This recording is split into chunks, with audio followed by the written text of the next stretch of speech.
All right, now that I have showed you everything that we do to kind of build these for the kids, I wanted to go ahead and show you why we do this and how the kids actually interact with these. So we do assign these in Google Classroom. So you'll see our classwork. We do it by week. We go ahead and label each assignment, and then we offer up our live slides so the parents, if they miss, can go back and access our teaching videos. They can access our manipulatives. Also, if the household is just nuts and the kid missed that particular part of the lesson, they're confused, parent doesn't know how to word it, or say they're at daycare and the internet went out, they have our full lesson at all times. Then they are given their morning work, which actually goes along with their core lesson, and then their independent work that they can do when they're done at any other point in the day. That's kind of like their fully asynchronous work there. So here's an example of some completed work. I'm in my grade book.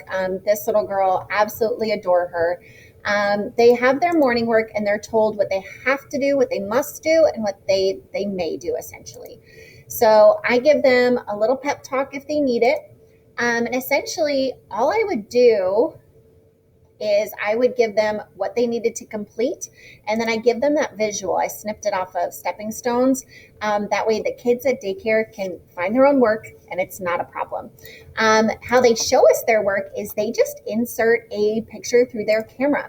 And how they do that is they would just go, here, let me go back to a slide real quick. They would go to insert image from their camera, and you're going to see me for just a second here. It's going to pop up, you see, and so they can literally hold up whatever their work is. They can insert an image just like that, and they just stick it straight in their slides. So we don't have to worry about any type of uploading or anything like that. The kids have learned to do it themselves, and so it has been awesome. They hold up their books so we can see their work. A lot of them cheese and say smile, some of them not huge fans. And then we give them a lot of counters. This is when we were working on our 10 frames. Here, I just wanted to see them play around with numbers. So I asked them to start with a set of 10 and practice counting on. So here she had given me a set and then she counted on from there. We also, this is something I do, I add in additional teaching videos for just basic concepts along with the slides. So if the parents want to go in and practice on their own, they have that opportunity. We have a lot of parents who are unable to get their kids on for afternoon small groups because of work. So this kind of helps fill in the gaps. Then they have a may do, which of course is epic, imagine math, or play-based ideas. One of the first things that we did is we went to our admin and we said, oh my gosh, these parents either want way more work or they want way less work. What are we going to do? And our great new AP, he said, why don't you give them centers? Like, give them center ideas. So every week we come up with one slide set for math and one slide set for ELA. That's just some good activities that they could do in addition to their work. Now, in their afternoon work, so that morning work would have corresponded straight with the core lesson in the morning. So it would have been our math lesson that morning, and that's why everything here is math oriented. And then with the independent work, the second set, it's going to be more ELA based. So again, a little pep talk video. Sometimes it's not anything they have to manipulate. I love this one. Play I Spy, find something that starts with the letter H. Again, this is just snipped out. We have them practice their sight words for fluency. This one was they had to take the words from the word bank and build a sentence and practice reading. This one was putting words together and sounding them out.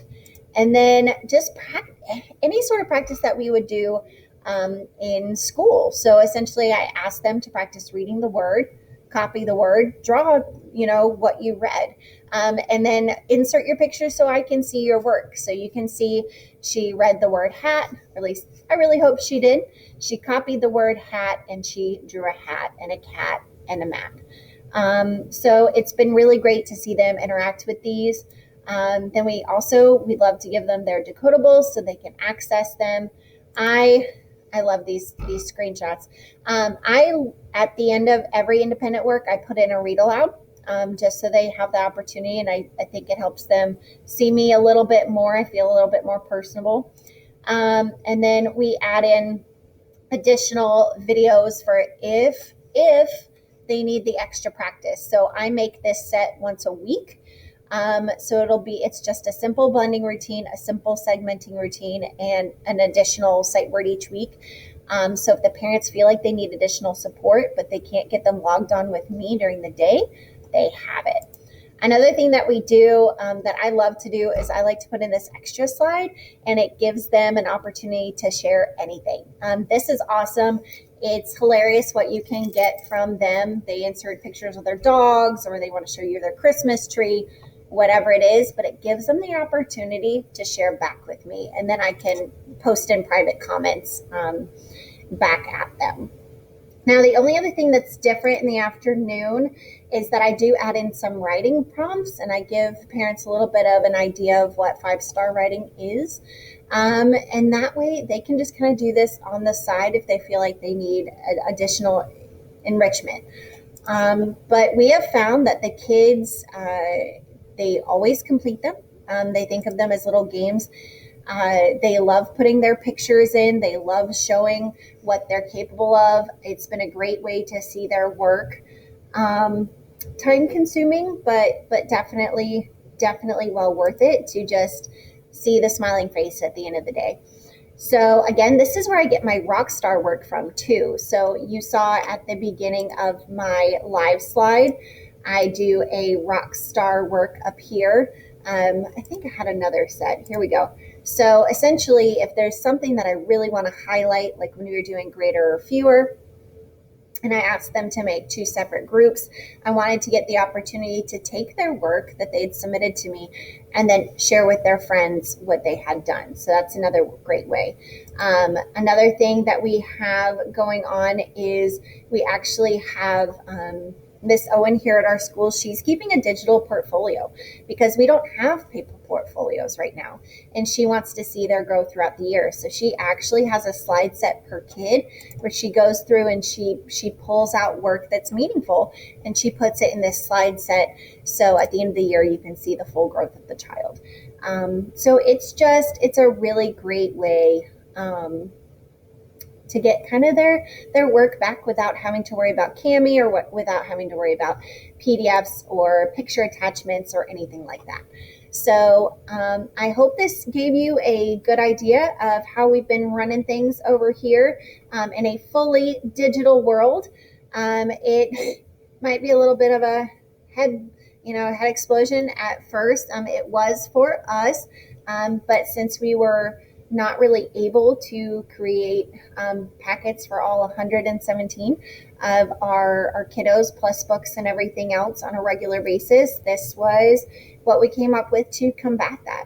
So if you have any questions or you would like to start implementing anything like this, please feel free to reach out. I would be happy to help.